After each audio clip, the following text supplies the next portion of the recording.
ओम नमो भगवते वासुदेवाय. तर आपण श्रीमद भागवत महापुराण पाहत आहोत आणि त्यातील हा आपला द्वितीय स्कंद चालू आहे. द्वितीय स्कंदातील आपला अध्याय नंबर 5. 5व्या अध्यायामध्ये आपण सृष्टीचे वर्णन पाहणार आहोत. तर नारदांनी विचारले, तात आपण अनादी देवाधिदेव आणि सृष्टीकर्ते आहात. आपणास माझा नमस्कार असो. ज्याच्यामुळे आत्मतत्वाचा साक्षात्कार होतो ते ज्ञान आपण मला सांगावे. प्रभो, या संसाराचे लक्षण काय आहे? याचा आधार काय? याची निर्मिती कोणापासून झाली? याचा प्रलय कशामध्ये होतो? हा कोणाच्या अधीन आहे आणि वास्तविक ही वस्तू कोणती वस्तू आहे? आपण याचे सत्य स्वरूप मला सांगावे. जे काही झाले, होत आहे आणि होणार आहे याचे स्वामी आपणच असल्याने हे सर्व आपण जाणताच. हा सगळा संसार तळहातावर ठेवलेल्या आवळ्याप्रमाणे आपल्या ज्ञान दृष्टीपथातच आहे. आपल्याला हे ज्ञान कोठून मिळाले? आपण कोणाच्या आधारावर उभे आहात? आपले स्वामी कोण आहेत? आपले स्वरूप काय आहे? आपण एकटेच तर आपल्या मायेने पंचमहाभूतांच्या द्वारा प्राणांची उत्पत्ती करता. कोळी सहजतया जसा आपल्या तोंडातून धागा काढून त्याच्याशीच खेळतो, तसेच आपणही आपल्या शक्तीच्या आधाराने जीवांना आपल्यातच उत्पन्न करता आणि असे असूनही आपल्याला कोणतेही श्रम होत नाही. जगामध्ये ज्ञान, रूप आणि गुणांवरून जे काही जाणले जाते त्यापैकी कोणतीही वस्तू, ती सत, असत, उत्तम, मध्यम किंवा अधम कशीही असो, आपल्याशिवाय अन्य कोणापासूनही उत्पन्न झालेली नाही. अशा प्रकारे सर्वांचे ईश्वर असूनही आपण एकाग्र चित्ताने घोर तपश्चर्या केली. यावरून मला अशी शंका येते की आपल्यापेक्षा उच्च कोटीचा कोणी आहे काय?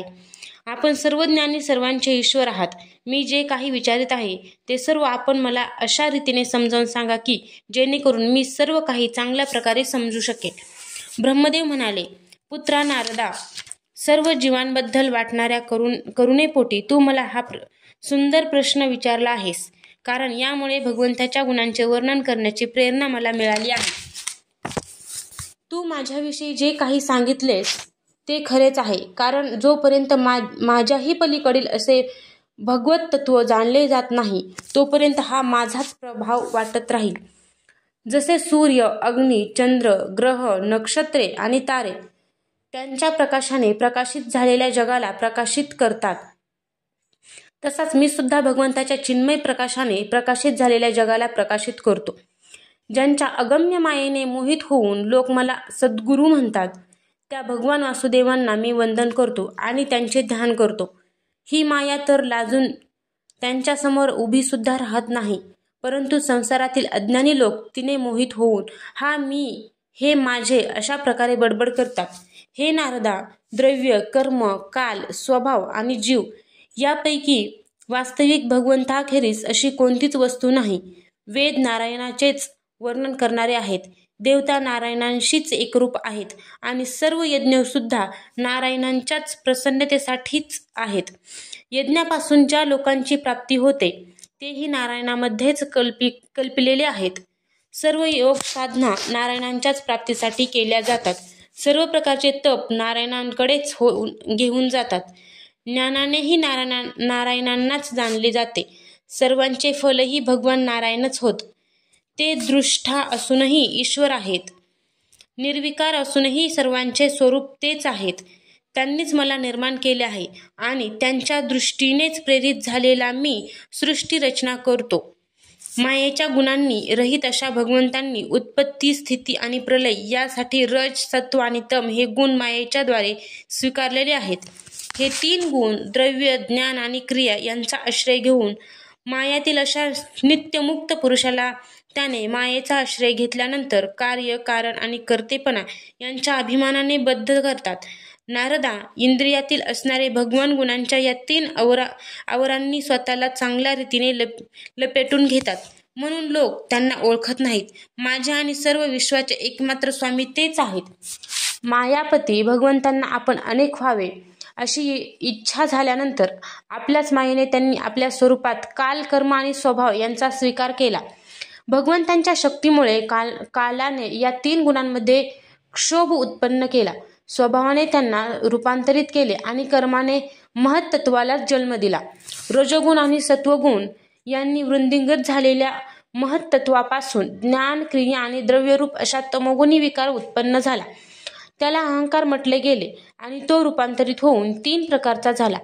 ते 3 भेद वैकारिक, तेजस आणि तामस. नारद हे क्रमश ज्ञानशक्ती, क्रियाशक्ती आणि द्रव्यशक्ती प्रदान आहेत. जेव्हा महाभूतांचे कारण असणारा तामस अहंकार रूपांतरित झाला तेव्हा त्याच्यापासून आकाशाची उत्पत्ती झाली. आकाशाचा गुण शब्द होय. या शब्दाच्या द्वारेच दृष्टा आणि दृश्याचा बोध होतो. जेव्हा आकाशात विकार उत्पन्न झाला तेव्हा त्यातूनच वायूची उत्पत्ती झाली. त्याचा गुण स्पर्श आहे. यामध्ये कारणाचा गुणही असल्याने हा शब्दवानही आहे. इंद्रियामध्ये स्फूर्ती, शरीरात जीवनशक्ती, ओज आणि बल हे याचे रूप आहेत. काल, कर्म आणि स्वभावाने वायूमध्ये सुद्धा विकार उत्पन्न होऊन त्याच्यापासून तेजाची उत्पत्ती झाली. याचा प्रधान गुण रूप आहे. आकाश आणि वायू या कारणाने शब्द आणि स्पर्श हेही गुण यांच्यातच आहेत. तेजाच्या विकाराने पाण्याची उत्पत्ती झाली. याचा गुण हे आहे रस.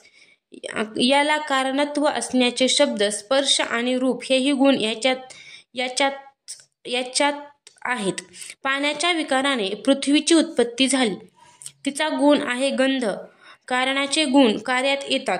या ज्ञानाने शब्द, स्पर्श आणि रस हे 4ही गुण पृथ्वीत आहेत. वैकारिक अहंकारातून इंद्रियाच्या अधिष्ठात्या अशा दिशा, वायू, सूर्य, वरुण, अश्विनी कुमार, अग्नी, इंद्र, विष्णू आणि मित्र आणि प्रजापती या 10 देवतांची उत्पत्ती झाली.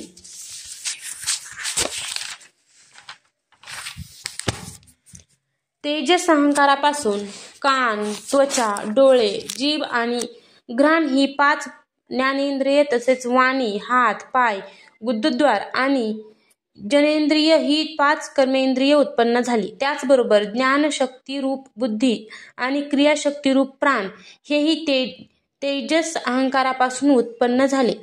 हे श्रेष्ठ ब्रह्मर्षी, ज्यावेळी ही पंचमहाभूते, इंद्रिय, मन आणि सत्व इत्यादी 3 गुण हे सर्व एकमेकांशी संघटित झाले नव्हते, तेव्हा स्वतःला राहण्यासाठी म्हणून भोगांचे साधनरूप असलेल्या शरीराची रचना करू शकले नाहीत.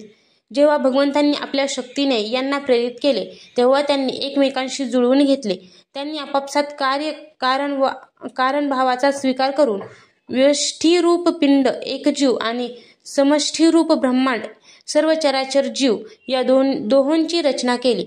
ते ब्रह्मांडरूप अंडे 1000 वर्षापर्यंत निर्जीव अवस्थेत पाण्यामध्ये पडून राहिले. नंतर काल, कर्म आणि स्वभाव यांच्या साह्याने भगवंतांनी त्याला जीवित केले. ते अंडे फोडून त्यांच्यातून विराट पुरुष निघाला. त्याच्या मांड्या, पाय, हात, डोळे, तोंड आणि मस्तके हजारो होती. विद्वान पुरुष उपासनेसाठी त्यांच्या अंगामध्ये समस्त लोकांची कल्पना करतात. त्यांच्या कमरेपासून खालील अंगात 7 पाताळांची आणि वरील अंगात 7 स्वर्गाची कल्पना केली जाते. या विराट पुरुषांचे ब्रह्मन हे मुख आहे. क्षत्रिय हात आहेत. वैश्य यांच्या मांड्यांपासून आणि शूद्र पायांपासून उत्पन्न झाले आहेत. यांच्या पायांमध्ये भूलोकाची उत्पत्ती केली गेली आहे. नाभीमध्ये भुवरलोक, हृदयात स्वरलोक आणि परमात्म्याच्या वक्षस्थळामध्ये महरलोकाची कल्पना केली गेली आहे. त्याच्या गळ्यामध्ये जनलोक, दोन्ही स्थानामध्ये तपोलोक आणि मस्तकामध्ये ब्रह्मदेवाचे नित्य निवासस्थान असलेला सत्यलोक आहे. त्या विराट पुरुषाच्या कमरेमध्ये अतल, मांड्यांमध्ये वितल, गुडघ्यांमध्ये पवित्र असा सुतललोक आणि पोटऱ्यांमध्ये तलातलाची कल्पना केली गेली आहे. घोट्यांमध्ये महातल, पायांच्या वरच्या भागात रसातल आणि तळव्यामध्ये पाताळ समजावे. अशा प्रकारे विराट पुरुष सर्व लोकमय आहे. किंवा विराट पुरुषाच्या पायात पृथ्वी, नाभीमध्ये भुवरलोक आणि मस्तकात स्वरलोक अशा प्रकारे सुद्धा 3 लोकांची कल्पना केली जाते. अध्याय 5 समाप्त.